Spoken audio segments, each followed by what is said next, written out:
ஒரு முஸ்லீம் இன்னொரு முஸ்லீமுக்கு கொடுக்க வேண்டிய 5 முக்கியமான உரிமைகள் குறித்து நாம் பார்க்கலாம்.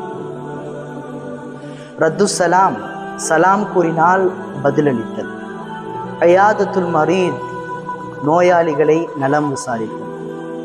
இத்திபா உல் ஜனாயிஸ், இறந்தவர்களை அடக்கம் செய்வதற்காக அவர்களை பின்னோக்கி செல்லுதல். இஜாபத்து தாவா, விருந்துக்கு அழைப்பு கொடுத்தால் அவர்களுக்கு பதிலளித்தல். தஷ்மீத்துல் ஆத்திஷ், ஒருவர் தும்மி விட்டு அல்ஹம்துலில்லாஹ் என்று கூறினால் அவருக்காக அல்லாஹ்விடம் பிரார்த்தனை செய்தல்.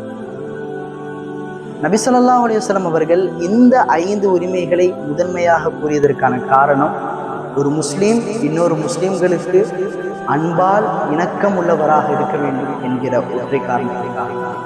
அஸ்ஸலாமு அலைக்கும் வரஹ்மத்துல்லாஹி.